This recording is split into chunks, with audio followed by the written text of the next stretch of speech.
एका छोट्याशा गावात एक गोंडस उंदीर राहत होता.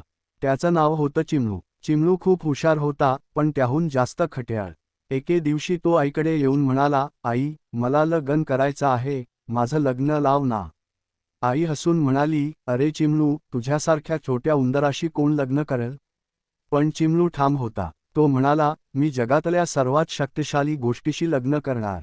मग आई म्हणाली, ठीक आहे, चला मग शोध सुरू करू. सगळ्यात आधी ते सूर्यदेवाकडे गेले.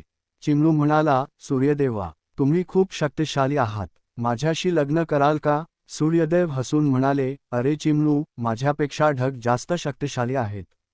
ते मला झाकून टाकतात. हे ऐकून चिमणू ढगांकडे गेला. ढग म्हणाले, मी कुठे शक्तिशाली? वारा आला की मला दूर उडवून नेतो.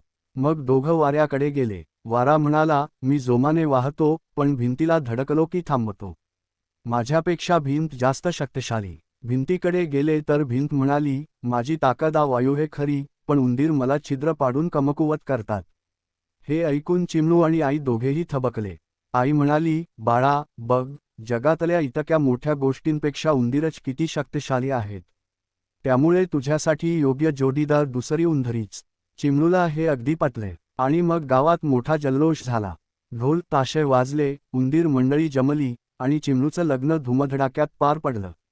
या गोष्टीतून शिकायला मिळतं, स्वतःसारखी सोबतच सर्वात योग्य आणि मजबूत असते.